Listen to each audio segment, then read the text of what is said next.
Hello all, it's the 20th of August 2016 and it's Dan here from Essex, United Kingdom. So what I'm going to do today is to do a video on back pain. But before I start, I just want you to all know I'm not a medical professional. I'm not qualified to give advice in this way, and you need to, anything I show you, you need to check with a doctor or a chiropractor or the relevant professional before you go and do anything that you've learnt from any of my videos, because I'm not qualified to give such advice. So please, if you think anything that I'm showing you here could be helpful to you and you want to try it, please, check it with your doctor first, or your chiropractor, or whoever, your relevant healthcare professional in your country, just to check it's suitable for you. So please take that advice seriously and listen to it. I'm not here to give advice. All I'm doing is just showing you what works for me, and you need to see the relevant professional to check that it is relevant to you and safe for you to do so before you do anything. Okay, so obviously the majority of you guys know me as a gardener. I've got my YouTube channel showing gardening techniques, little bits and bobs that I'm doing. But my long-term viewers will know that I have suffered from a bit of back pain in the past.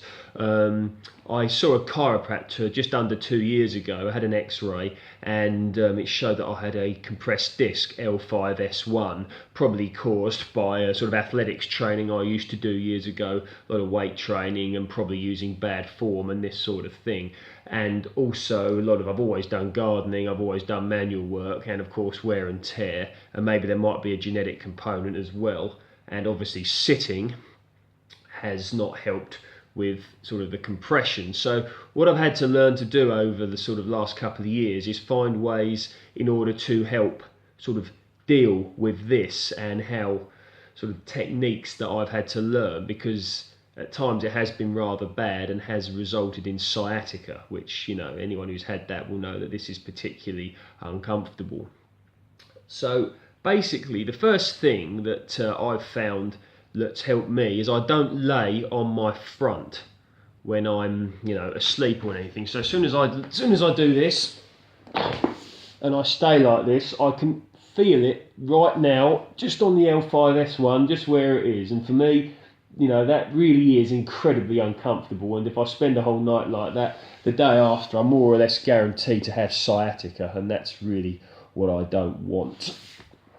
So that's one thing. Another thing that I've found, that when I sit, I like to sit with sort of good proper posture like this, in a chair that supports me, because if I slouch, you see I'm slouching like this, and unfortunately I'm a natural slouch.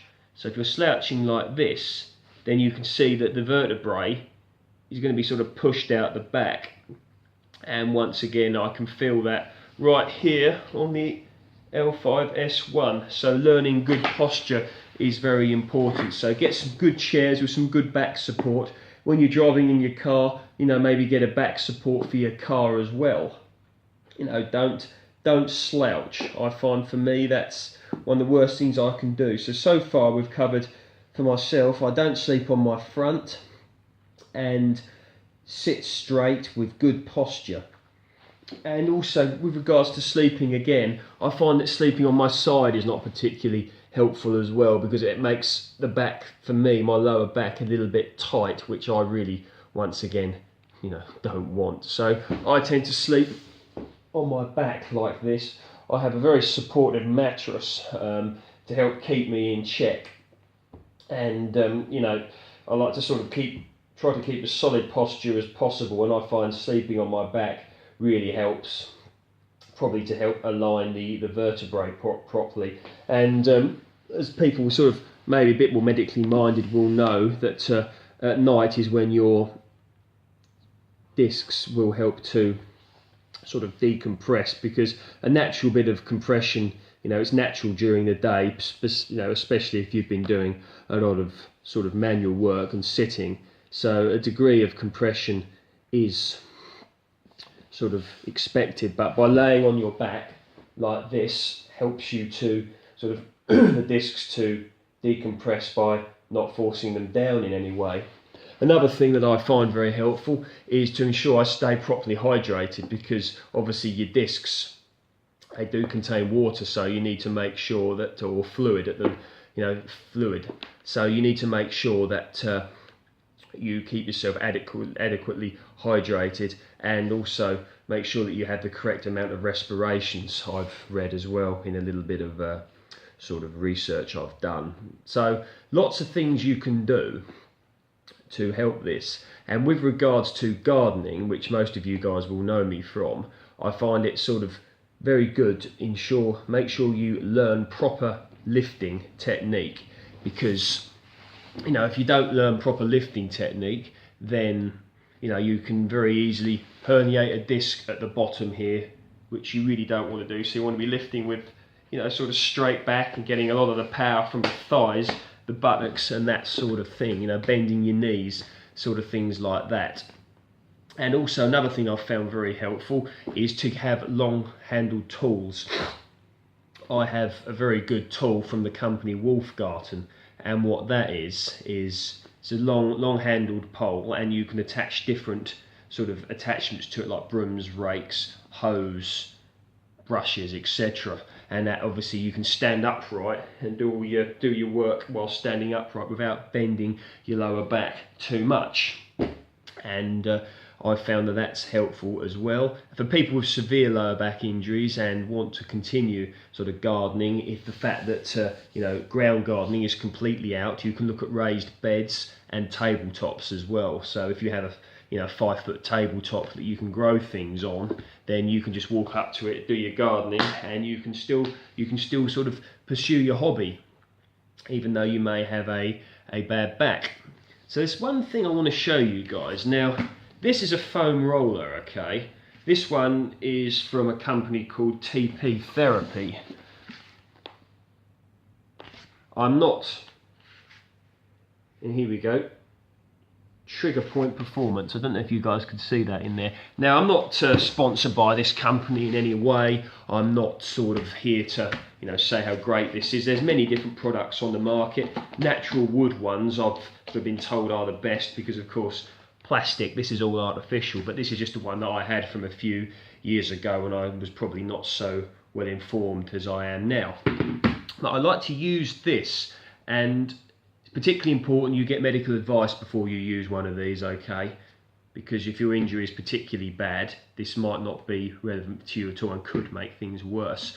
But because of the fact that my L5S1 is compressed, and also I did have a really nasty bit of pain last year, and I personally think I herniated the disc, although I never actually sort of sought any medical advice afterwards, which I probably should have. I sort of just laid on my back for a week or so after, and it sort of did help, but the pain was excruciating. It felt like I'd been punched in the stomach and hit in the back with a baseball bat, both at the same time. It really, really did hurt. And ever since I did that disc, it never quite has felt right. So what I like to do is I like to use this to help sort of realign the disc in the back. So what I'm going to do is just show you what I do. I put it like this, and I like to do this. I don't know if you guys can hear it crack.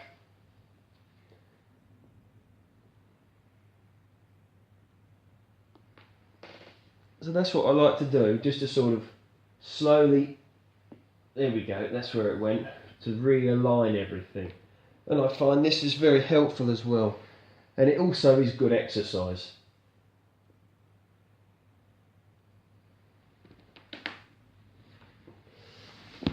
So lots of different things that you can do for your back, and I spoke about a few things that help me. So in a nutshell, for myself, it's maintain good posture, don't sleep on my front, lift with proper technique, use long handled tools where possible, don't sit for too long. What else? Now, this is a very difficult one. I find if I get stressed, I feel it in my spine. Don't know why. They say that stress can attack your weakest point, and maybe in my case that is. I find it there. So obviously try not to get too stressed. That's easier said than done. Drink adequate amounts of water. Ensure your breathing is good. Generally stay relaxed.